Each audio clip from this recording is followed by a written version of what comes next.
ਸਤਿ ਸ਼੍ਰੀ ਅਕਾਲ ਜੀ। ਪੰਜਾਬੀ ਰੇਡੀਓ ਤੇ ਪੰਜਾਬੀ ਟੀਵੀ ਯੂਐਸਏ ਵੇਖ ਸੁਣ ਰਹੇ ਸਾਰੇ ਸਰੋਤਿਆਂ ਦਾ ਬਹੁਤ-ਬਹੁਤ ਸਵਾਗਤ ਹੈ। ਇਸ ਸਮੇਂ ਦੇ ਵਿਸ਼ੇਸ਼ ਪ੍ਰੋਗਰਾਮ ਖਬਰ ਤੇ ਨਜ਼ਰ ਦੇ ਵਿੱਚ। ਖਬਰ ਤੇ ਨਜ਼ਰ ਪ੍ਰੋਗਰਾਮ ਦੇ ਵਿੱਚ ਜਿੱਥੇ ਦੇਸ਼ ਵਿਦੇਸ਼ ਦੇ ਨਾਲ ਜੁੜੀਆਂ ਹੋਈਆਂ ਬਹੁਤ ਸਾਰੀਆਂ ਅਹਿਮ ਖਬਰਾਂ ਤੇ ਚਾਨਣਾ ਪਾਈਦਾ ਹੈ, ਉੱਥੇ ਹੀ ਇਹਨਾਂ ਸਾਰੀਆਂ ਖਬਰਾਂ ਦਾ ਵਿਸ਼ਲੇਸ਼ਣ ਕਰਨ ਦੇ ਲਈ ਸਾਥ ਹੁੰਦਾ ਹੈ ਸੀਨੀਅਰ ਪੱਤਰਕਾਰ ਮਿੰਟੂ ਗੁਰਸਰੀਆ ਜੀ ਦਾ। ਸੋ ਕਰਦੇ ਹਾਂ ਪ੍ਰੋਗਰਾਮ 'ਚ ਉਹਨਾਂ ਦਾ ਸਵਾਗਤ। ਬਹੁਤ-ਬਹੁਤ ਸਵਾਗਤ ਹੈ ਜੀ। ਸ਼ੁਕਰੀਆ ਜੀ ਗੁਰਪ੍ਰੀਤ ਜੀ, ਸਾਰਿਆਂ ਨੂੰ ਸਤਿ ਸ੍ਰੀ ਅਕਾਲ। ਸਤਿ ਸ਼੍ਰੀ ਅਕਾਲ ਜੀ। ਸੋ ਅੱਜ ਦੇ ਪ੍ਰੋਗਰਾਮ ਦੇ ਸਪਾਂਸਰਸ ਨੇ ਖਾਲਸਾ ਇੰਸ਼ੋਰੈਂਸ। ਲੰਬੇ ਸਮੇਂ ਤੋਂ ਇੰਸ਼ੋਰੈਂਸ ਦੇ ਖੇਤਰ 'ਚ ਸੇਵਾਵਾਂ ਨਿਭਾ ਰਹੇ ਨੇ। ਸੰਪਰਕ ਨੰਬਰ ਹੈ 408-272-2500। ਟਿਰਕਿਆਣਾ ਇਮੀਗ੍ਰੇਸ਼ਨ ਲਾ ਫਰਮ। ਜੇ ਟਿਰਕਿਆਣਾ ਉਹਨਾਂ ਨਾਲ ਸੰਪਰਕ ਕਰ ਸਕਦੇ ਹੋ ਜੇਕਰ ਇਮੀਗ੍ਰੇਸ਼ਨ ਬਾਬਤ ਕਿਸੇ ਤਰ੍ਹਾਂ ਦੀ ਸਲਾਹ ਕਰਨੀ ਹੈ। ਕ੍ਰਿਸ਼ਨ ਤਨੂਤਾ Yuba City. Baljinder Singh Nijjar Woodland. GN lube ਵਾਲੇ ਟਰੱਕ ਵਾਸ਼ ਕਰਦੇ ਨੇ, ਆਇਲ ਚੇਂਜ ਕਰਦੇ ਨੇ, 에ਅਰ ਬ੍ਰੇਕਸ ਦਾ ਕੰਮ ਤਸੱਲੀ ਬਖਸ਼ ਕਰਦੇ ਨੇ। ਤੁਸੀਂ ਇਹਨਾਂ ਦੇ ਕੋਲੋਂ ਨਵੇਂ ਪੁਰਾਣੇ ਟਾਇਰ ਵੀ ਖਰੀਦ ਸਕਦੇ ਹੋ। ਲੋਕੇਸ਼ਨ ਸੈਂਟਾਨੇਲਾ ਦੇ ਵਿੱਚ ਹੈ। ਨਿੰਮਾ ਸਹੋਤਾ ਹੁਣਾਂ ਦਾ ਨੰਬਰ ਹੈ 209-277-0113। Jaswinder Singh Nagra, Roseville, Avtar Singh Sangha, Yuba City, Baldev Singh Kang, Yuba City. ਬਹੁਤ ਬਹੁਤ ਧੰਨਵਾਦ ਹੈ ਇਹਨਾਂ ਸਾਰੇ ਸਪਾਂਸਰਸ ਦਾ। ਇਸ ਤੋਂ ਬਾਅਦ ਖਬਰਾਂ ਦਾ ਕਰਦੇ ਹਾਂ ਜੀ ਰੁੱਖ। ਸਭ ਤੋਂ ਪਹਿਲੀ ਖਬਰ ਤੇ ਜੇਕਰ ਆਪਾਂ ਚੱਲੀਏ ਤਾਂ ਲੱਗਦਾ ਹੈ ਕਿ ਕਾਂਗਰਸ ਸ਼ਾਇਦ ਨੋਟਿਸ ਹੀ ਖੇਡ ਰਹੀ ਹੈ। ਨੋਟਿਸਾਂ ਦੇ ਹਾਰ ਬਣਾਉਣੇ ਪੈ ਜਾਣਗੇ ਇਹਨਾਂ ਨੂੰ ਗਲ 'ਚ ਪਾਉਣ ਲਈ ਲੱਗਦਾ ਹੈ, ਕਿਉਂਕਿ ਤਰਨਤਾਰਨ ਇਲੈਕਸ਼ਨ ਜਦੋਂ ਤੋਂ ਆਈ ਹੈ, ਪਹਿਲਾਂ ਤਾਂ ਪ੍ਰਧਾਨ ਸਾਹਿਬ ਨੇ ਪਹਿਲੀ ਟਿੱਪਣੀ ਕੀਤੀ ਖਾਲਿਸਤਾਨ ਨੂੰ ਲੈ ਕੇ, ਉਸ ਦਾ ਵਿਰੋਧ ਹੋਇਆ। ਉਸ ਤੋਂ ਬਾਅਦ ਉਹਨਾਂ ਨੇ ਬੂਟਾ ਸਿੰਘ ਵਾਲੇ ਮੁੱਦੇ ਨੂੰ ਲੈ ਕੇ ਜਦੋਂ ਉਹਨਾਂ ਦੀ ਟਿੱਪਣੀ ਆਉਂਦੀ ਹੈ, ਫਿਰ ਉਹ ਖਾਸਾ ਸੁਰਖੀਆਂ ਬਟੋਰਦੇ ਨੇ। ਫਿਰ ਭਾਈ ਜੈਤਾ ਜੀ ਦੀ ਤਸਵੀਰ ਲਾਉਣ ਵਾਲਾ ਹੁਣ ਮਾਮਲਾ ਖਾਸਾ ਉੱਠ ਗਿਆ। ਕੱਲ ਵੀ ਤੁਸੀਂ ਇਸ ਤੇ ਚਾਨਣਾ ਪਾਇਆ ਸੀ ਤੇ ਅੱਜ ਇਸ ਮਾਮਲੇ ਦੇ ਵਿੱਚ ਕਹਿੰਦੇ ਕਾਰਵਾਈ ਹੋਈ ਹੈ ਜੀ। ਦੇਖੋ, ਜਿਹੜਾ ਬੂਟਾ ਸਿੰਘ ਮਾਮਲੇ ਦਾ ਤਾਲਕ ਹੈ ਨਾ, ਉਹ ਤੇ ਮੇਰੇ ਖਿਆਲ ਦੇ ਨਾਲ ਛੁੱਟ ਗਈ। ਕਿਉਂ? ਜੀ ਕਿਉਂਕਿ ਉਹ ਤੇ ਜਦੋਂ ਹੁਣ ਐਸਸੀ ਕਮਿਸ਼ਨ ਦੇ ਕੋਲ ਇਹਨਾਂ ਦਾ ਵਕੀਲ ਚਲਾ ਗਿਆ, ਉਹ ਕਹਿਆ ਕਿ ਜਦੋਂ ਜ਼ਿਮਨੀ ਚੋਣ ਲੰਘ ਜਾਏਗੀ ਅਸੀਂ ਵੇਖਾਂਗੇ ਵੀ ਪੇਸ਼ ਹੋਣਾ ਹੈ। ਤਾਂ ਮਤਲਬ ਉਹ ਤੇ ਸਾਫ਼ ਹੈ, ਕਿਉਂਕਿ ਉਧਰੋਂ ਚੋਣ ਕਮਿਸ਼ਨ ਨੇ ਕਹਿ ਦਿੱਤਾ ਕਿ ਗੜੀ ਸਾਹਿਬ ਤੁਸੀਂ ਥੋੜਾ ਜਿਹਾ ਆਪਣੇ ਆਪ ਨੂੰ ਬ੍ਰੇਕ ਲਾ ਕੇ ਰੱਖੋ, ਕੰਮ ਕਸੂਤਾ ਜਿਹਾ। ਉਧਰ ਦੂਜੇ ਪਾਸੇ ਜੇ ਆਪਾਂ ਵੇਖੀਏ, ਚਲੋ ਇਹ ਤੇ ਠੀਕ ਹੋ ਗਿਆ ਮਾਮਲਾ। ਹੁਣ ਤੁਸੀਂ ਬੀਤੇ 2 ਦਿਨਾਂ ਤੋਂ ਦੇਖੋਗੇ ਤਾਂ ਇਹ ਇੰਨਾ ਜ਼ਿਆਦਾ ਨਹੀਂ ਹੈ ਜ਼ੇਰੇ ਚਰਚਾ। ਹੁਣ ਜੇ ਤੁਸੀਂ ਆਹ ਗੱਲ ਵੇਖੋਗੇ ਤਾਂ ਇਹਨਾਂ ਨੇ ਮੇਰੇ ਖਿਆਲ ਦੇ ਨਾਲ, ਚਲੋ ਕੋਈ ਜਾਣ ਕੇ ਤਾਂ ਨਹੀਂ ਕਰਦਾ। ਅੱਜ ਕੱਲ ਕੀ ਚੱਕਰ ਆ ਕਿ ਇਹੋ ਜਿਹੀਆਂ ਗੱਲਾਂ ਜਿਹੜੀਆਂ ਨੇ ਉਹ ਨਾ ਹਾਇਰ ਕੀਤਾ ਜਾਂਦਾ, ਕੋਈ ਬੰਦਾ ਕਰ ਲਿਆ, ਕੋਈ ਕੰਪਨੀਆਂ ਕਰ ਲਈਆਂ। ਮੈਂ ਇਹ ਕੋਈ ਕਿਸੇ ਨੂੰ ਜਸਟੀਫਿਕੇਸ਼ਨ ਜਾਂ ਕੋਈ ਮਾਮਲਾ ਜਸਟੀਫਾਈਬਲ ਬਣਾਉਣ ਦੀ ਗੱਲ ਨਹੀਂ ਕਰ ਰਿਹਾ ਮੈਂ। ਇੱਕ ਤਾਂ ਕਿਉਂਕਿ ਤੁਸੀਂ ਵੀ ਇਸੇ ਫੀਲਡ ਦੇ ਵਿੱਚੋਂ ਹੋ, ਤੁਸੀਂ ਵੀ ਸਹਿਮਤ ਹੋਵੋਗੇ ਕਿ ਅੱਜ ਕੱਲ ਕੀ ਹੈ ਕਿ ਆਪ ਇਹ ਕੁਝ ਨਹੀਂ ਕਰਦੇ ਹੈ, ਚਾਹੇ ਲੀਡਰ ਹੋਣ ਚਾਹੇ ਲੋਕ ਹੋਣ, ਸਾਰਾ ਕੁਝ ਹਾਇਰ। ਵਿਆਹ ਕਰਨਾ, ਹਲਦੀ ਦੀ ਰਸਮ ਕਰਨੀ ਹੈ ਜੀ, ਉਹ ਵੀ ਉਹ ਸਾਰਾ ਕੁਝ ਕਰਨ ਜੀ, ਪੈਲਸ ਵਾਲੇ ਜੀ। ਫਲਾਣਾ ਕੁਝ ਕਰਨਾ ਜੀ, ਉਹ ਵੀ ਮੁੰਡੇ ਕੁੜੀਆਂ ਨੂੰ ਚਾਹੀਦਾ ਜੀ, ਬਾਈ ਬਾਈ ਸਾਰਾ ਕੁਝ ਉਹ ਹੀ ਕਰਨਾ ਰੈਡੀਮੇਡ। ਇਹ ਅੱਜ ਕੱਲ ਕੀ ਆ ਕਿ ਬਸ 4 ਫੋਟੋਆਂ ਭੇਜੀਆਂ, ਆ ਕਰਨਾ ਜੀ। ਉਹ ਤੁਹਾਨੂੰ ਪਤਾ ਅੱਜ ਕੱਲ ਗ੍ਰਾਫਿਕ ਡਿਜ਼ਾਈਨਰ ਹੁੰਦੇ ਆ ਜਿਹੜੇ, ਜਾਂ ਇਹਨਾਂ ਦੀਆਂ ਜਿਹੜੀਆਂ ਟੀਮਾਂ ਹੁੰਦੀਆਂ ਨੇ, ਐਡੀਟਿੰਗ ਟੀਮਾਂ, ਉਹ ਹੀ ਇਹ ਮਟੀਰੀਅਲ ਤਿਆਰ ਕਰਦੀਆਂ ਜੀ। ਤਾਂ ਜਦੋਂ ਤੁਸੀਂ ਕਿਸੇ ਕੰਪੇਨ ਦੇ ਮਤਲਬ ਕਿ ਮਾਸਟਰ ਬੰਦੇ ਨੂੰ ਨਹੀਂ ਵਿੱਚ ਰੱਖਣਾ, ਕੋਈ ਚੱਜ ਦੀ ਕਮੇਟੀ ਨਹੀਂ ਬਣਾਉਣੀ ਜਿਹਨੇ ਤੁਹਾਡੀ ਪ੍ਰਚਾਰ ਸਮੱਗਰੀ ਡਿਜ਼ਾਈਨ ਕਰਨੀ ਹੈ, ਜਦੋਂ ਕੋਈ ਤੁਸੀਂ ਧਾਰਮਿਕ ਬੰਦਾ ਨਹੀਂ, ਜਾਂ ਤੁਸੀਂ ਕੋਈ ਇਹੋ ਜਿਹੇ ਖੇਤਰ ਦਾ ਕੋਈ ਹਾਇਰ ਕਰਕੇ ਰੱਖੋ ਕਿ ਵਿਵਾਦਾਂ ਤੋਂ ਬਚਿਆ ਜਾਵੇ, ਜਦੋਂ ਇਹੋ ਜਿਹੀਆਂ ਹਰਕਤਾਂ ਕਰਦੇ ਰਹਿਣਾ ਤੇ ਤੁਸੀਂ ਫਸੋਗੇ। ਤਾਂ ਗੱਲ ਇਹ ਕਿ ਭਾਈ ਜੈਤਾ ਜੀ ਦੀ ਤਸਵੀਰ, ਲੀਡਰਾਂ ਦੀ ਤਸਵੀਰ ਤੇ ਥੱਲੇ ਲੱਗਣ ਤੋਂ ਵਿਵਾਦ ਹੋ ਗਿਆ। ਐਸਾ ਵਿਵਾਦ ਅੱਗੇ ਅਸੀਂ ਅਕਾਲੀ ਰਾਜ 'ਚ ਵੀ ਵੇਖਿਆ, ਜਿਸ ਵੇਲੇ ਆਮ ਆਦਮੀ ਪਾਰਟੀ ਫਾਈਟ ਕਰ ਰਹੀ ਸੀਗੀ, ਲੜਾਈ ਲੜ ਰਹੀ ਸੀਗੀ ਆਪਣੇ ਆਪ ਨੂੰ ਸਥਾਪਿਤ ਕਰਨ ਵਾਸਤੇ, ਤਾਂ ਇਹਨਾਂ ਨੇ ਮੈਨੀਫੈਸਟੋ ਤੇ ਸ਼ਾਇਦ ਦਰਬਾਰ ਸਾਹਿਬ ਦੀ ਫੋਟੋ ਲਾ ਕੇ ਆਪਦਾ ਚੋਣ ਨਿਸ਼ਾਨ ਲਾ ਦਿੱਤਾ ਸੀਗਾ, ਜਿੰਨਾ ਕੁ ਮੈਨੂੰ ਯਾਦ ਹੈ। ਉਹ ਬਹੁਤ ਵੱਡਾ ਵਿਵਾਦ ਬਣ ਗਿਆ ਸੀ, ਬਹੁਤ ਹੀ ਵੱਡਾ ਵਿਵਾਦ ਬਣ ਗਿਆ ਸੀ। ਕਿਉਂਕਿ ਉਦੋਂ ਅਕਾਲੀ ਪਾਵਰ ਦੇ ਵਿੱਚ ਸਨ, ਉਦੋਂ ਐਸਜੀਪੀਸੀ ਸਭ ਕੁਝ, ਮਤਲਬ ਕਿ ਉਹ ਤੇ ਉਹਨਾਂ ਦੇ ਕੋਲ ਅੱਜ ਵੀ ਆ। ਤਾਂ ਉਹਨਾਂ ਨੇ ਬਹੁਤ ਬੁਰੀ ਤਰ੍ਹਾਂ ਇਹਨਾਂ ਨੂੰ ਘੇਰਿਆ ਸੀ ਤੇ ਇਹਨਾਂ ਦੀਆਂ ਨਕੀਰਾਂ ਨਿਕਲ ਗਈਆਂ ਸੀ। ਸ਼ਾਇਦ ਤੁਸੀਂ ਉਦੋਂ ਜਰਨਲਿਜ਼ਮ ਨਾ ਹੋਵੋ, ਮੈਨੂੰ ਨਹੀਂ ਪਤਾ, ਪਰ ਉਸ ਵੇਲੇ ਸਾਨੂੰ ਪਤਾ ਕਿ ਇਹਨਾਂ ਨੇ ਕਿਵੇਂ ਖਹਿੜਾ ਛੁਡਾਇਆ ਸੀ ਜੀ। ਇਹ ਆਡੀਅנס ਚੋਂ ਬਹੁਤ ਸਾਰੇ ਲੋਕਾਂ ਨੂੰ ਪਤਾ ਹੋਏਗਾ ਕਿ ਉਦੋਂ ਇਹ ਧਾਰਮਿਕ ਤੌਰ ਤੇ ਸ਼ਾਇਦ ਪਹਿਲੀ ਵਾਰੀ ਇਹਨਾਂ ਕਸੂਤਾ ਫਸੇ ਸਨ। ਕਿ ਜੀ ਇਹਨਾਂ ਨੂੰ ਉਦੋਂ ਇਹਨਾਂ ਦੇ ਨਾਲ ਇੱਥੇ ਭਗਵੰਤ ਮਾਨ ਹੋਰਾਂ ਦੇ ਨਾਲ ਚੰਗੇ ਤਗੜੇ ਲੀਡਰ ਹੁੰਦੇ ਸੀ। ਮੇਰੇ ਖਿਆਲ ਦੇ ਨਾਲ ਕੰਵਰ ਸੰਧੂ ਵੀ ਆ ਚੁੱਕੇ ਸਨ ਸ਼ਾਇਦ ਉਦੋਂ ਤੱਕ, ਜਿੰਨਾ ਕੁ ਮੈਨੂੰ ਯਾਦ ਆ। ਤਾਂ ਮਤਲਬ ਕਿ ਜੀ ਮਾਸੀ ਹੀ ਖਹਿੜਾ ਜੁਟਿਆ ਸੀ ਇਹਨਾਂ ਦਾ। ਤਾਂ ਉਹੀ ਗਲਤੀਆਂ ਤੋਂ ਜਦੋਂ ਤੁਸੀਂ ਸਬਕ ਹੀ ਨਹੀਂ ਲੈਣਾ, ਤਾਂ ਹੁਣ ਐਸੀ ਕਮਿਸ਼ਨ ਨੇ ਦੂਸਰਾ ਨੋਟਿਸ ਭੇਜ ਦਿੱਤਾ, ਕਿਉਂਕਿ ਪਹਿਲਾਂ ਜਿਹੜਾ ਰਾਜਾ ਵੜਿੰਗ ਵਾਲਾ ਮਾਮਲਾ ਸੀ ਉਹ ਗੜੀ ਸਾਹਿਬ ਦੇ ਵੱਸੋਂ ਬਾਹਰ ਹੋ ਗਿਆ ਥੋੜਾ ਜਿਹਾ। ਇੱਕ ਜੀ ਤੇ ਚੋਣ ਕਮਿਸ਼ਨ ਦਾ ਉਹਦੇ ਚ ਦਾਖਲ ਹੋ ਗਿਆ, ਤੇ ਸੈਕੰਡ ਚੀਜ਼ ਇਹ ਕਿ ਪਰਚਾ ਹੀ ਆਲਰੇਡੀ ਹੋ ਗਿਆ। ਉਹ ਆਪਾਂ ਅੱਗੇ ਜੀ ਵੀ ਉਹਦੀ ਤਕਨੀਕੀ ਪੱਖ ਤੋਂ ਘੋਖ ਕੀਤੀ ਸੀਗੀ ਕਿ ਜਦੋਂ ਪਰਚਾ ਹੀ ਹੋ ਗਿਆ ਤੇ ਬਹੁਤਾ ਕੁਝ ਬਚਦਾ ਨਹੀਂ ਹੈ। ਪਰ ਇਹਨਾਂ ਨੇ ਇਸ ਤਸਵੀਰ ਦੇ ਨਾਲ ਇੱਕ ਨਵਾਂ ਵਿਵਾਦ ਛੇੜ ਦਿਆ। ਤਾਂ ਮੈਨੂੰ ਲੱਗਦਾ ਕਿ ਅਲਟੀਮੇਟਲੀ ਜੇ ਦੇਖੀਏ ਤਾਂ ਤਰਨਤਾਰਨ ਦੇ ਵਿੱਚ ਕਾਂਗਰਸ ਨੇ ਸ਼ਾਇਦ ਠਾਣ ਲਿਆ ਹੈ ਕਿ ਆਪਾਂ ਬਹੁਤ ਬੁਰੀ ਤਰ੍ਹਾਂ ਆਪਦਾ ਨੁਕਸਾਨ ਕਰਨਾ ਹੈ। ਉਹ ਹੋ ਰਿਹਾ ਹੈ। ਹੂੰ ਤੇ ਦੂਜੇ ਪਾਸੇ ਜੇ ਤੁਸੀਂ ਤਰਨਤਾਰਨ ਦੀ ਇਲੈਕਸ਼ਨ ਦੇਖੋਗੇ, ਉਹ ਤਾਂ ਬੜੀ ਗਰਮ ਹੋ ਰਹੀ ਹੈ। ਅੱਜ ਤੁਸੀਂ ਦੇਖੋ ਜੀ ਅਕਾਲੀਆਂ ਨੇ ਕਿਹਾ ਕਿ ਸਾਡੇ ਬੰਦੇ ਚੁੱਕ ਰਹੇ ਆ, ਧਰਨੇ ਲਾਏ ਉਹਨਾਂ ਨੇ, ਬਹੁਤ ਬੁਰਾ ਰੌਲਾ ਪਾਇਆ ਉਹਨਾਂ ਨੇ। ਜਿਹੜਾ ਪੰਥਕ ਉਮੀਦਵਾਰ ਹੈ ਮਨਦੀਪ ਸਿੰਘ, ਉਹਦਾ ਕੰਪੇਨ ਵੀ ਕੰਮ ਖਿੱਚੀ ਜਾ ਰਿਹਾ, ਸਾਈਡ ਲਾਈਨ ਤੋਂ ਜੀ ਹੀ ਉਹ ਵੀ ਅੱਗੇ ਵਧ ਰਹੇ ਨੇ। ਅਕਾਲੀ ਦਲ ਬਾਦਲ ਦੇ ਨਾਲ ਜੇ ਅੱਜ ਇੰਨੀ ਘੈਂਸ ਚੱਲ ਰਹੀ ਹੈ ਸੱਤਾਧਾਰੀ ਧਿਰ ਦੀ, ਤਾਂ ਸ਼ਾਇਦ ਸੱਤਾਧਾਰੀ ਧਿਰ ਨੂੰ ਉਹਨਾਂ ਦਾ ਵੀ ਡਰ ਹੋ ਰਿਹਾ। ਇਹਦਾ ਮਤਲਬ ਹੈ ਕਿ ਇਹ ਜਿਹੜੀਆਂ ਤਨਜ਼ੀਮਾਂ ਨੇ, ਇਹਨਾਂ ਦੇ ਉਮੀਦਵਾਰ ਆ, ਉਹ ਥੋੜਾ ਗਰੋ ਕਰ ਰਹੇ ਆ। ਪਰ ਜੀ ਉਹ ਗਰੋ ਕਰ ਰਹੇ, ਤੁਸੀਂ ਖੁਦ ਨੂੰ ਸਲੋ ਕਰ ਲਿਆ, ਪਹਿਲਾਂ ਭੱਜੇ। ਹੂੰ ਤਾਂ ਕਾਫੀ ਵਧੀਆ ਕੰਮ ਕੀਤਾ ਸੀ ਇਹਨਾਂ ਨੇ। ਤਰਨਤਾਰਨ ਜੇ ਤੁਸੀਂ ਸ਼ਹਿਰ ਦੀ ਗੱਲ ਕਰੋਗੇ, ਤੁਸੀਂ ਕਿਸੇ ਤੋਂ ਪੁੱਛ ਲੈਣਾ, ਮੇਰੇ ਤੇ ਯਕੀਨ ਨਾ ਕਰਨਾ ਕਿ ਕਾਂਗਰਸ ਉੱਤੇ ਅਪ ਹੋਈ ਸੀਗੀ ਦਿਨਾਂ ਦੇ ਵਿੱਚ। ਜੀ ਅੱਜ ਵੀ ਜੇ ਤੁਸੀਂ ਦੇਖੋਗੇ ਕਾਂਗਰਸ ਦੀ ਮਜ਼ਬੂਤੀ ਹੈ ਸ਼ਹਿਰੀ ਵੋਟ ਦੇ ਵਿੱਚ। ਪਰੰਤੂ ਜੇ ਤੁਸੀਂ ਆਹ ਗੱਲਾਂ ਕਰੋਗੇ, ਆਹ ਹਰਕਤਾਂ ਕਰੋਗੇ, ਤਾਂ ਫਿਰ ਮੇਰੇ ਖਿਆਲ ਦੇ ਨਾਲ ਠੀਕ ਨਹੀਂ ਹੈ। ਪਤਾ ਨਹੀਂ ਕਿਉਂ ਮੈਚਿਓਰ ਲੀਡਰਸ਼ਿਪ ਆ ਇਹਦੇ ਚ। ਹੁਣ ਤੁਸੀਂ ਮੈਨੂੰ ਦੱਸੋ ਕੌਣ ਇਹਨਾਂ ਚ ਵੀ ਹੈਗਾ ਜਿਹੜਾ ਮੁੱਛ ਫੁੱਟ ਆ? ਪ੍ਰਤਾਪ ਸਿੰਘ ਬਾਜਵਾ, ਰੰਧਾਵਾ, ਚੰਨੀ, ਪ੍ਰਗਟ ਸਿੰਘ, ਦੱਸੋ ਕਿਹੜਾ ਹੈ? ਰਾਜਾ ਵੜਿੰਗ, ਸਾਰੇ ਹੀ ਧੁਰੰਤਰ ਬੰਦੇ ਆ ਜੀ। ਬਾਜਵੇ ਤੋਂ ਲੈ ਜੀ ਕੇ ਵੜਿੰਗ ਤੱਕ ਜੇ ਆਪਾਂ ਦੇਖੀਏ, ਸਾਰਿਆਂ ਦੇ ਬਹੁਤ ਵੱਡੇ ਤਜਰਬੇ ਆ। ਕੋਈ 2 ਵਾਰ ਦਾ ਐਮਐਲਏ, ਕੋਈ 4 ਵਾਰ ਦਾ, ਕੋਈ ਮੈਂਬਰ ਪਾਰਲੀਮੈਂਟ ਰਹਿ ਚੁੱਕਾ, ਕੋਈ ਮੰਤਰੀ ਰਹਿ ਚੁੱਕਾ। ਸੋ ਇਸ ਕਰਕੇ ਇਹ ਚੀਜ਼ ਜਿਹੜੀ ਆ ਉਹ ਕਾਂਗਰਸ ਵਾਸਤੇ ਘਾਟੇਬੰਦੀ ਸਾਬਤ ਹੋ ਰਹੀ ਹੈ। ਤੁਹਾਨੂੰ ਇੱਕ ਹੋਰ ਨੋਟਿਸ ਜਿਹੜਾ ਉਹ ਇਹਨਾਂ ਨੂੰ ਭੇਜ ਦਿੱਤਾ ਗਿਆ। ਦੇਖੋ ਹੁਣ ਅੱਗੇ ਕਿਸ ਤਰ੍ਹਾਂ ਜਵਾਬ ਦਿੰਦੇ ਨੇ। ਜੀ ਇਸ ਤੋਂ ਅੱਗੇ ਜੇਕਰ ਆਪਾਂ ਵਧੀਏ ਤਾਂ ਉਧਰ ਵਿਜੀਲੈਂਸ ਦੇ ਪਰਚੇ ਤੇ ਅਦਾਲਤ ਨੇ ਸਵਾਲ ਖੜੇ ਕੀਤੇ ਨੇ ਜੀ। ਦੇਖੋ ਵਿਜੀਲੈਂਸ ਨੇ ਪਰਚਾ ਦਰਜ ਹੀ ਕਿਉਂ ਕੀਤਾ, ਇਹ ਵੀ ਇੱਕ ਤਕਨੀਕੀ ਵਿਸ਼ਾ, ਕਿਉਂਕਿ ਜੀ ਵੈਸਾ ਹੀ ਪਰਚਾ ਜਦੋਂ ਸੀਬੀਆਈ ਨੇ ਦਰਜ ਕਰ ਲਿਆ, ਸੀਬੀਆਈ ਨੇ ਗ੍ਰਿਫਤਾਰੀ ਪਾਈ ਆ, ਤਾਂ ਫਿਰ ਤੁਹਾਨੂੰ ਕੀ ਲੋੜ ਹੈ?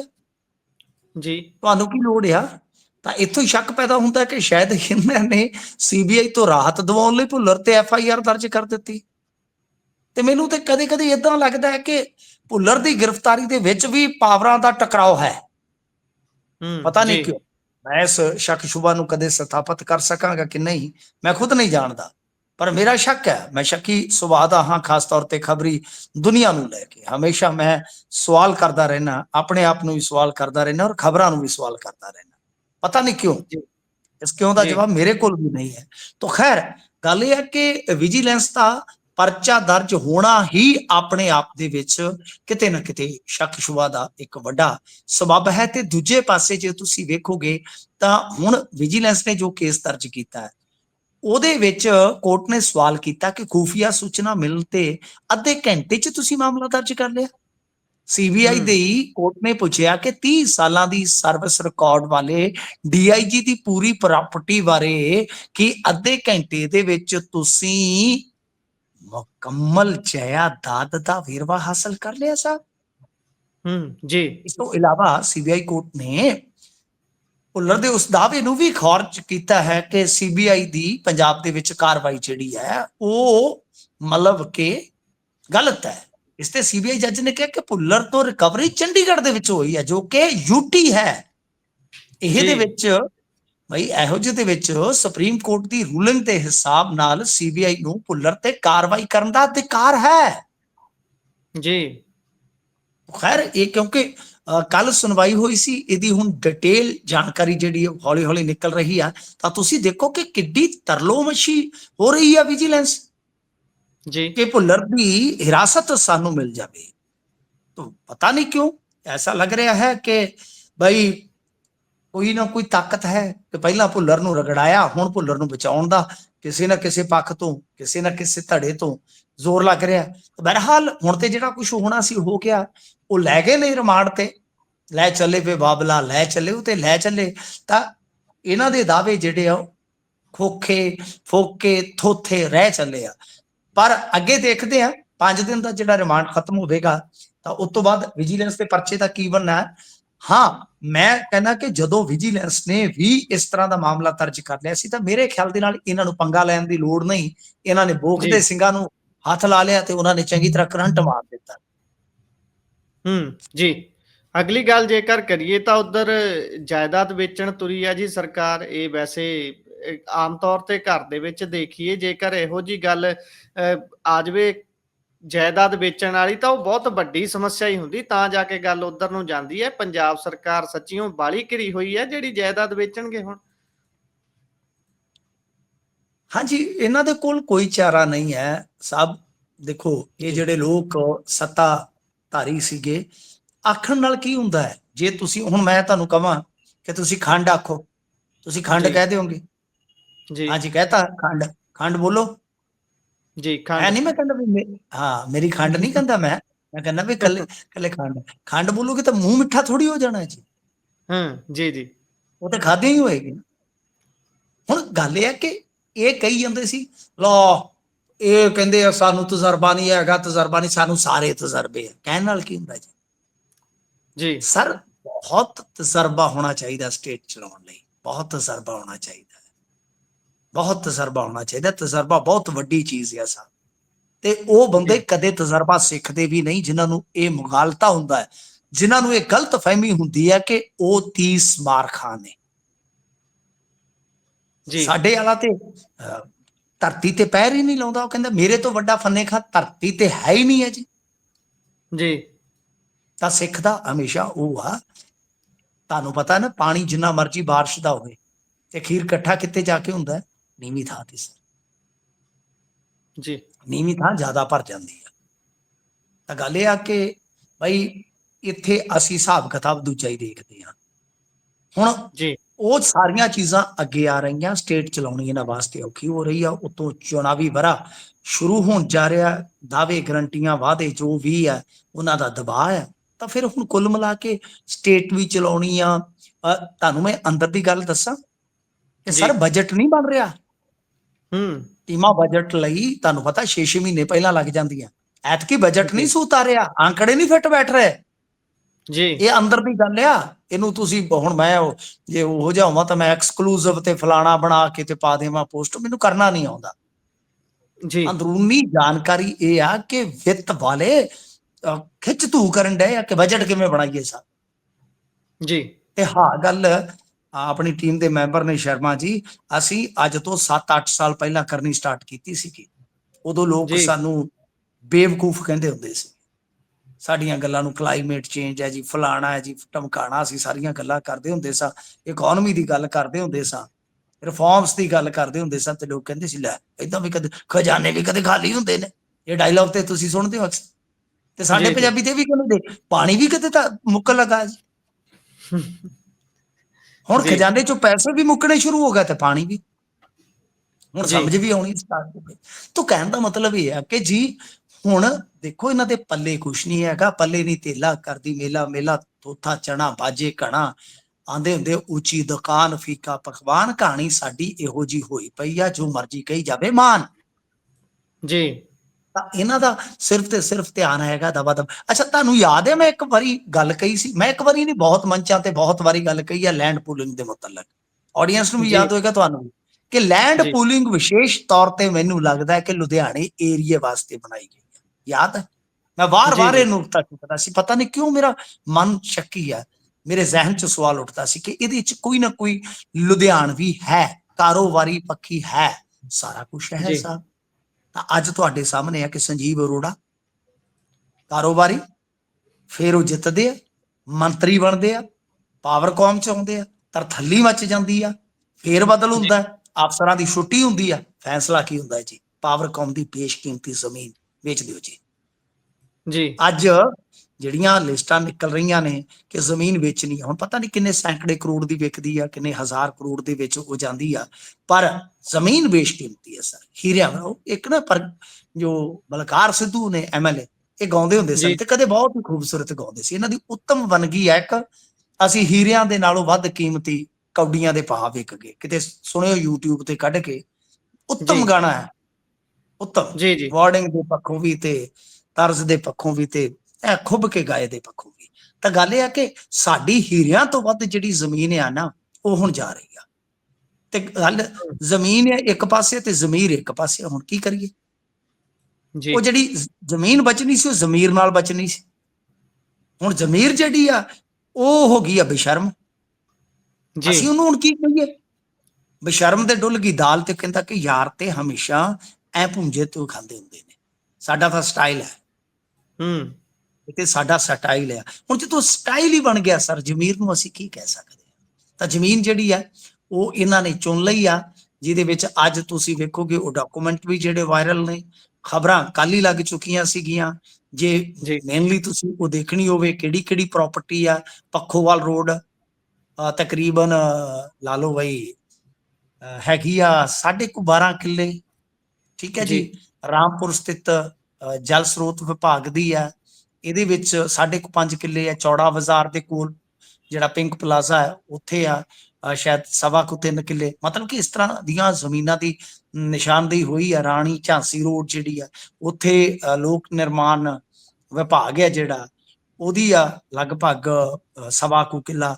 ਇਦਾਂ ਜ਼ਮੀਨਾਂ ਦੀ ਮਤਲਬ ਕਿ ਇਹ ਕਰ ਰਹੇ ਨੇ ਨਿਸ਼ਾਨਦੇਹੀ ਕਿ ਆ ਜਿਹੜੀ ਹੈ ਉਹ ਵਿਕਣੀ ਆ। ਤਾਂ ਗੱਲ ਇਹ ਆ ਕਿ ਬਾਈ ਪੱਖੋਵਾਲ ਰੋਡ ਦੀ ਜਿਹੜੀ ਆ ਉਹ ਲਗਭਗ ਤੁਸੀਂ ਦੇਖੋਗੇ ਤਾਂ ਹੈਗੀ ਆ 13 ਕਿੱਲੇ ਦੇ ਕਰੀਬ, ਤੇ ਉਹਦੇ ਵਿੱਚੋਂ ਬਚੀ ਹੈ ਸਿਰਫ ਜਿਹੜੀ ਹੁਣ ਉਹ ਲਗਭਗ 2 ਕਿੱਲੇ। ਤਾਂ ਇਸ ਤਰ੍ਹਾਂ ਮਤਲਬ ਕਿ ਫੱਟੇ ਚੁੱਕਣ ਦਾ ਕੰਮ ਸ਼ੁਰੂ ਕਰ ਦਿੱਤਾ। ਪ੍ਰਾਈਮ ਲੋਕੇਸ਼ਨਾਂ ਤੇ ਜਿਹੜੀਆਂ ਇਹ ਜ਼ਮੀਨਾਂ ਨੇ, ਚਾਹੇ ਉਹ 2 ਕਿੱਲੇ ਆ, ਪਾਵਰਕਾਮ ਦੀ ਜਿਹੜੀ ਜ਼ਮੀਨ ਹੈ ਉਹ ਤੇ 50 ਕਿੱਲੇ ਜਾ ਰਹੀ ਹੈ ਨਾ।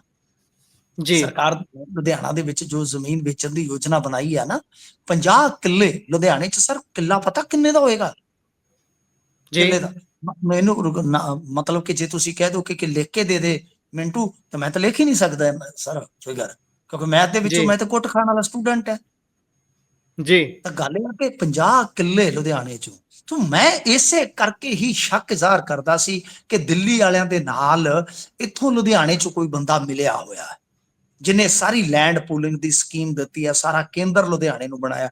ਮੈਨੂੰ ਹੁਣ ਪੱਕਾ ਯਕੀਨ ਆ ਕਿ ਉਹ ਬੰਦਾ ਕਿਹੜਾ ਸੀ। ਤੁਹਾਨੂੰ ਵੀ ਪਤਾ ਲੱਗ ਗਿਆ ਹੋਣਾ ਕਿ ਉਹ ਕਿਹੜਾ ਬੰਦਾ ਸੀਗਾ। ਜਿਹੜੇ ਬੰਦੇ ਨੇ ਮੰਤਰੀ ਬਣਦੇ ਆਏ, ਯਾਨੀ ਜਿਹੜੇ ਬੰਦੇ ਨੇ ਕੁਰਸੀ ਤੇ ਬਹਿੰਦੇ ਆਏ, ਐ ਚੁਣ ਚੁਣ ਕੇ ਤੀਰ ਲਾ ਕੇ ਦੱਸੇ ਕਿ ਵੀਰੇ ਇੱਥੋਂ ਚੱਕ ਲਓ, ਵੀਰੇ ਇੱਥੋਂ ਚੱਕ ਲਓ, ਵੀਰੇ ਇਹਨੂੰ ਚੱਕ ਦਿਓ ਤੇ ਇਹਨੂੰ ਚੱਕ ਦਿਓ। ਜੀ ਇਹ ਤਾਂ ਸਾਰਾ ਪੰਜਾਬ ਜਾਣਦਾ ਹੈ ਕਿ ਕੌਣ ਕਿੱਥੇ ਕਿਹੜੀ ਸੱਟ ਮਾਰਨ ਨੂੰ ਤਿਆਰ ਬੈਠਾ ਹੈ। ਬਸ ਮੌਕਾ ਚਾਹੀਦਾ। ਬੇਸ਼ੱਕ ਸੱਤਾ ਦੇ ਵਿੱਚ ਨੇ, ਬੇਸ਼ੱਕ ਸੱਤਾ ਤੋਂ ਬਾਹਰ ਨੇ, ਉਡੀਕ ਇਹੀ ਕਰਦੇ ਨੇ ਵੀ ਕਿੱਥੇ ਕ ਹੱਥ ਪੈਂਦਾ ਹੋ ਜਾਵੇ ਤੇ ਆਪਾਂ ਆਹ ਕੰਮ ਦਵਾ ਸੱਟ ਕਰ ਲਈਏ। ਪਰ ਉਹਦੇ ਵਿੱਚ ਭਰਨਾ ਉਹਨਾਂ ਨੇ ਕਰ ਹੀ ਹੈ। ਜਾਇਦਾਦਾਂ ਬੇਸ਼ੱਕ ਪੰਜਾਬ ਸਰਕਾਰ ਦੀਆਂ। ਇਹਨਾਂ ਨੇ ਇਹ ਜ਼ਮੀਨਾਂ ਤੁਰੰਤ ਗਲਾਡਾ ਨੂੰ ਸੌਂਪਣ ਦੇ ਹੁਕਮ ਦੇ ਦਿੱਤੇ ਆ, ਤੇ ਜਿੱਥੇ ਜ਼ਮੀਨ ਰਿਜ਼ਰਵ ਪ੍ਰਾਈਸ ਤੇ ਨਹੀਂ ਵਿਕ ਰਹੀ ਉਹਨੂੰ ਰਿਵਾਈਜ਼ ਕਰਨ ਦਾ ਵੀ ਇਹਨਾਂ ਨੇ ਕਹਿ ਦਿੱਤਾ। ਤੇ ਉਹਦੇ ਨਾਮ ਤੇ ਹੁਣ ਤੁਸੀਂ ਦੇਖੋ ਕਿ ਆਪਣੇ ਚਹੇਤਿਆਂ ਨੂੰ, ਠੀਕ ਹੈ ਨਾ, ਰਿਵਾਈਜ਼ ਦੇ ਨਾਮ ਤੇ ਬਹੁਤ ਸਸਤੇ ਪ੍ਰਾਈਸ ਤੇ ਵੀ ਦੇ ਸਕਦੇ ਆ। ਜੀ ਰਿਵਾਈਜ਼ ਕਾਹਦਾ, ਉਹ ਰਿਵਾਰਡ ਹੀ ਹੋਊਗਾ ਉਹਨਾਂ ਦੇ ਲਈ। ਸੋ ਅੱਗੇ ਚੱਲ ਜੀ, ਬਹੁਤ ਅੱਗੇ ਚੱਲੀਏ। ਸ਼ੁਕਰੀਆ ਜੀ। ਉਧਰ ਅੰਮ੍ਰਿਤਪਾਲ ਸਿੰਘ ਹੋਣਾ ਦੀ ਅਹਿਮ ਸੁਣਵਾਈ ਹੈ 10 ਨੂੰ ਜੀ। ਉਹਨਾਂ ਨੇ NSA ਨੂੰ ਚੈਲੰਜ ਕੀਤਾ ਹੈ ਅਦਾਲਤ 'ਚ ਜਾ ਕੇ।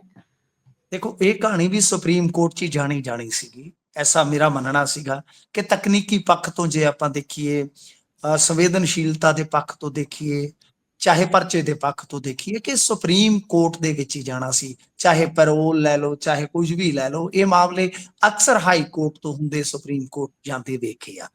ਤਾਂ ਅਹਿਮ ਸੁਣਵਾਈ ਆ, NSA 3 ਨੂੰ ਚੈਲੰਜ ਕੀਤਾ ਗਿਆ। ਤਾਂ ਗੱਲ ਇਹ ਆ ਕਿ ਹੁਣ ਇਹਦੇ 'ਚ ਇਹੀ ਅਪਡੇਸ਼ਨ ਹੈ ਕਿ 10 ਨੂੰ ਸੁਣਵਾਈ ਹੋਏਗੀ, ਯਾਨੀ ਸੁਪਰੀਮ ਕੋਰਟ ਸੁਣਵਾਈ ਵਾਸਤੇ ਤਿਆਰ ਹੋ ਗਿਆ। 10 ਤਰੀਕ ਪੈ ਗਈ ਆ।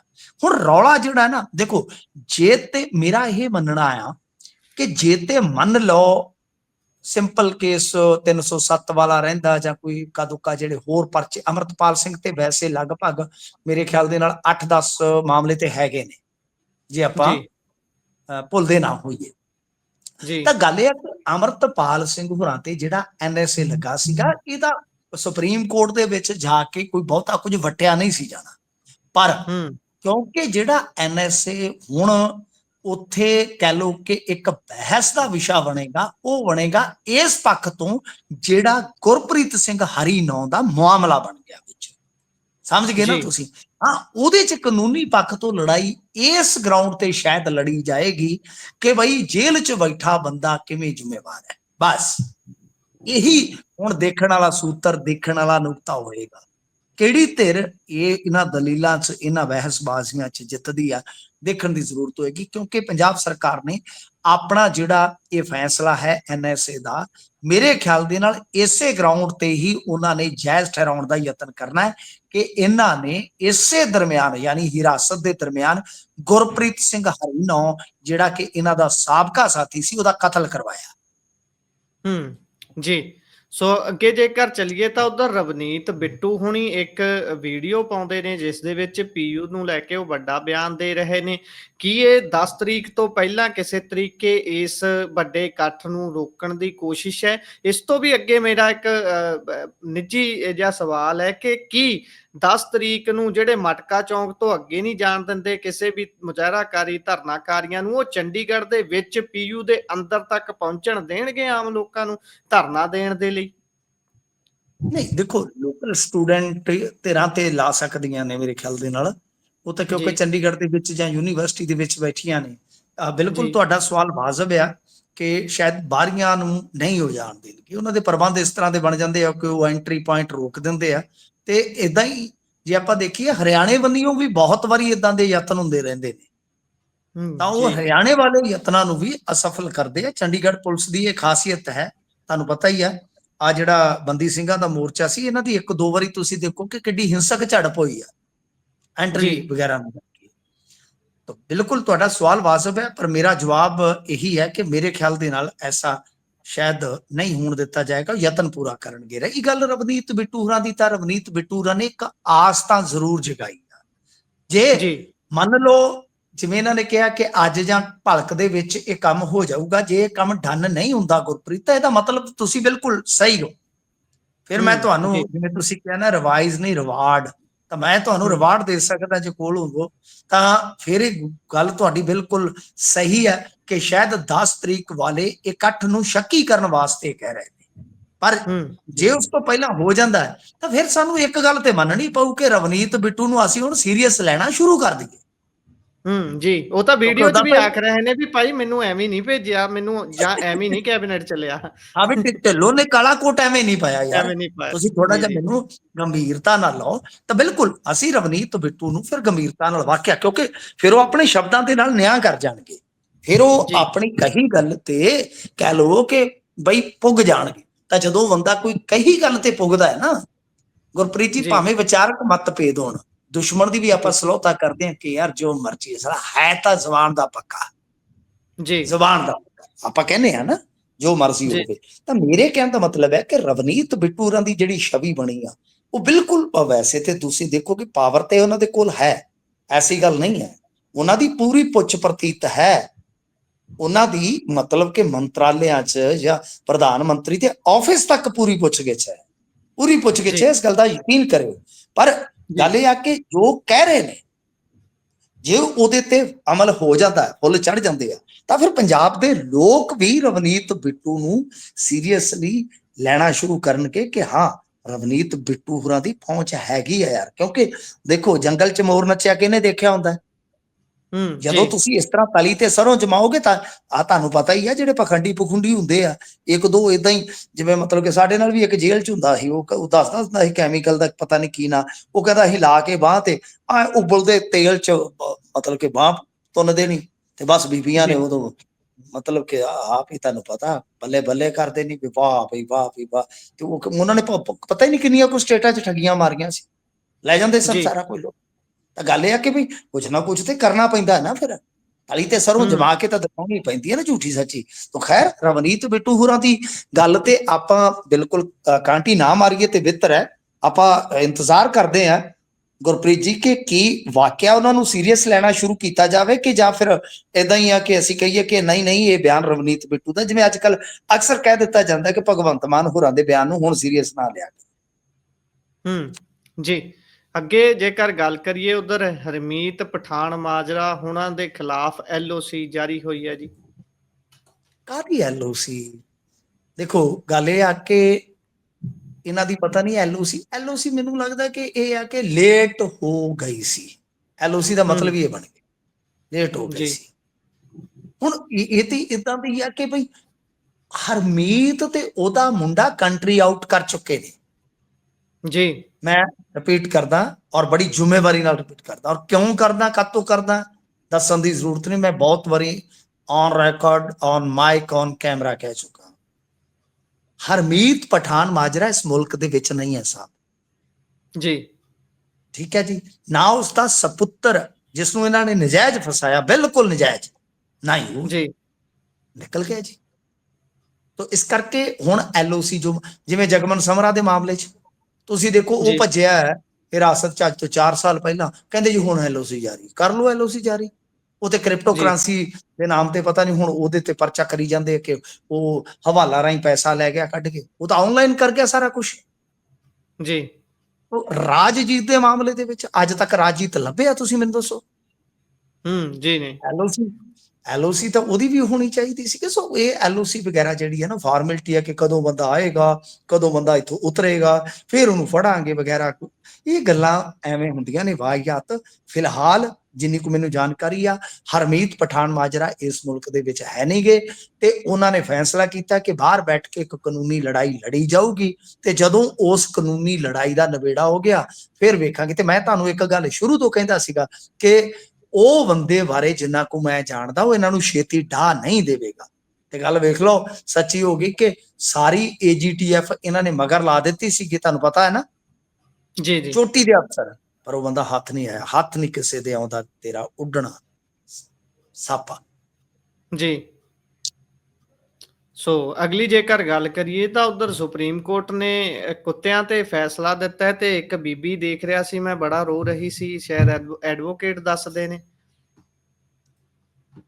ਹਾਂਜੀ, ਇਹ ਤਾਂ ਪ੍ਰੇਮ ਤਾਂ ਹੈ ਜਾਨਵਰਾਂ ਦੇ ਨਾਲ ਬਹੁਤ। ਮੇਰਾ ਇੱਕ ਦੋਸਤ ਹੈ ਗੁਰਪ੍ਰੀਤ, ਕਿ ਜੇ ਉਹਦੇ ਸਾਹਮਣੇ ਕੋਈ ਏਦਾਂ ਉਦਾਂ ਦੀ ਗੱਲ ਕਰ ਲਈਏ ਤੇ ਉਹ ਵਾਕਿਆ ਤਾਂ ਸਾਨੂੰ ਡਾਂਟ ਦਿੰਦਾ ਹੈ। ਮਤਲਬ ਕਿ ਉਹਨੇ ਪ੍ਰੋਫੈਸ਼ਨ ਵੀ ਇਹੋ ਚੁਣਿਆ, ਸੇਵਾ ਵੀ ਉਹ ਇਹੀ ਕਰਦਾ ਹੈ। ਮਤਲਬ ਕਿ ਗਾਂ ਬੱਚੇ ਵੀ ਉਹਦੇ ਘਰ ਦਾ ਸਾਰਾ ਮਾਹੌਲ ਹੀ ਘੋੜੇ ਜੀ, ਕੁੱਤੇ ਜੀ, ਫਲਾਂ ਟਮਕਾ ਕਿਆ ਕਿਆ। ਚਲੋ ਪ੍ਰੇਮ ਹੁੰਦਾ, ਅਸੀਂ ਉਹਨਾਂ ਚੀਜ਼ਾਂ ਦਾ ਮਜ਼ਾਕ ਨਹੀਂ ਉਡਾ ਸਕਦੇ। ਹਰੇਕ ਬੰਦੇ ਨੂੰ ਹੱਕ ਹੈ ਪ੍ਰੇਮ ਕਰਨ ਦਾ, ਪ੍ਰੇਮ ਜਤਾਉਣ ਦਾ। ਤਾਂ ਗੱਲ ਇਹ ਹੈ ਕਿ ਸੁਪਰੀਮ ਕੋਰਟ ਨੇ 12 ਕੁੱਤਿਆਂ ਨੂੰ ਸਕੂਲ, ਕਾਲਜ, ਹਸਪਤਾਲ, ਬੱਸ ਸਟੈਂਡ ਤੋਂ ਦੂਰ ਰੱਖਣ ਦਾ ਹੁਕਮ ਦਿੱਤਾ ਹੈ। ਕੋਰਟ ਨੇ ਅੱਜ ਕਿਹਾ ਕਿ ਸਕੂਲ, ਕਾਲਜਾਂ ਅਤੇ ਹਸਪਤਾਲਾਂ ਨੂੰ ਵਾੜ ਲਾਈ ਜਾਵੇ ਤਾਂ ਕਿ ਕੁੱਤੇ ਇੱਥੇ ਪਹੁੰਚ ਨਾ ਸਕਣ। ਕੋਰਟ ਨੇ ਕਿਹਾ ਕਿ ਫੜੇ ਗਏ 12 ਕੁੱਤਿਆਂ ਨੂੰ ਉਸੇ ਜਗ੍ਹਾ ਤੇ ਵਾਪਸ ਨਹੀਂ ਛੱਡਿਆ ਜਾਏਗਾ ਜਿੱਥੋਂ ਉਹਨਾਂ ਨੂੰ ਚੁੱਕਿਆ ਜਾਊਗਾ, ਉਹਨਾਂ ਨੂੰ ਸ਼ੈਲਟਰ ਹੋਮ ਦੇ ਵਿੱਚ ਰੱਖਿਆ ਜਾਊਗਾ। ਕੋਰਟ ਨੇ ਸਾਰੇ ਨੈਸ਼ਨਲ ਅਤੇ ਸਟੇਟ ਹਾਈਵੇ ਤੋਂ ਆਵਾਰਾ ਪਸ਼ੂ ਹਟਾਉਣ ਦਾ ਵੀ ਹੁਕਮ ਦਿੱਤਾ ਹੈ। ਦੋਵੇਂ ਚੀਜ਼ਾਂ ਤੇ ਵੱਡਾ ਹੁਕਮ ਹੈ। ਸਾਰੇ ਰਾਜਾਂ ਦੇ ਚੀਫ ਸੈਕਟਰੀ ਇਹਨਾਂ ਹੁਕਮਾਂ ਦੀ ਪਾਲਣਾ ਕਰਨਗੇ, ਐਸਾ ਪੂਰਾ ਠੋਕ ਕੇ ਕਹਿ ਦਿੱਤਾ। ਕਿਉਂਕਿ ਪਿੱਛੇ ਜੇ ਇਹਨਾਂ ਨੇ ਹਲਫਨਾਮਾ ਦੇਣ ਦੇ ਵਿੱਚ ਕੁਤਾਹੀ ਕੀਤੀ ਸੀ ਤਾਂ ਸਾਰੇ ਹੀ ਤਲਬ ਕਰ ਲਏ ਗਏ ਸਨ। ਤਾਂ ਚਲੋ ਸੁਪਰੀਮ ਕੋਰਟ ਨੇ ਇੱਕ ਭੂਮਿਕਾ ਤੇ ਅਦਾ ਕਰ ਦਿੱਤੀ ਹੈ। ਦੇਖੋ, ਕੁੱਤਿਆਂ ਦੇ ਵਾਸਤੇ ਸ਼ੈਲਟਰ ਹੋਮ ਬਣਾਓ, ਉੱਥੇ ਰੱਖੋ, ਵਾਰਾ ਪਸ਼ੂ ਹਟਾਓ। ਹੁਣ ਗੱਲ ਤੇ ਪਾਲਣ ਦੀ ਆ ਨਾ ਕਿ ਇਸ ਹੁਕਮ ਦਾ ਪਾਲਣ ਹੋਵੇਗਾ ਕਿ ਨਹੀਂ। ਆਪਣੇ ਇੱਥੇ ਕੌਸੈਸ ਕਿੰਨਾ ਰੌਲਾ ਪਿਆ, ਮੈਂ ਤੁਹਾਨੂੰ ਸ਼ਾਇਦ ਡਾਟਾ ਵੀ ਕੱਢ ਕੇ ਦੱਸਦਾ ਰਿਹਾ ਕਿ ਐਵਰੇਜ 100 ਕਰੋੜ ਰੁਪਈਆ ਜਿਹੜਾ ਬਣ ਜਾਂਦਾ ਹੈ ਜੀ, ਉਹ ਕਿੱਧਰ ਜਾਂਦਾ ਹੈ ਜੀ, ਉਹਦੇ ਪ੍ਰਬੰਧ ਕਿਉਂ ਨਹੀਂ ਹੁੰਦੇ? ਬੜੇ ਸਵਾਲ ਨੇ, ਬੜੇ ਸਵਾਲ ਨੇ। ਤਾਂ ਖੈਰ ਦੇਖਦੇ ਆ ਕਿ ਕੀ ਕੋਈ ਮੈਕੈਨਿਜ਼ਮ ਬਣੇਗਾ, ਕੀ ਕੋਈ ਸਾਰੇ ਸਟੇਟਾਂ ਦੇ ਵਿੱਚ ਇਸ ਤਰ੍ਹਾਂ ਹੁਕਮ ਦੀ ਪਾਲਣ ਯਕੀਨੀ ਬਣਾਏ ਜਾਣਗੇ। ਇਹ ਸਾਰਾ ਕੁਝ ਵੇਖਣ ਯੋਗ ਹੋਏਗਾ ਕਿਉਂਕਿ ਸਮੱਸਿਆ ਬਹੁਤ ਵੱਡੀ ਹੈ ਨਾ, ਭਿਆਨਕ ਸਮੱਸਿਆ ਹੈ ਜੀ। ਸੋ ਇਸੇ ਦੇ ਨਾਲ ਪ੍ਰੋਗਰਾਮ ਦਾ ਸਮਾਂ ਇੱਥੇ ਹੀ ਸਮਾਪਤ ਹੁੰਦਾ। ਤੁਸੀਂ ਜੁੜੇ, ਜਾਣਕਾਰੀਆਂ ਸਾਂਝੀਆਂ ਕੀਤੀਆਂ, ਬਹੁਤ ਬਹੁਤ ਧੰਨਵਾਦ ਜੀ।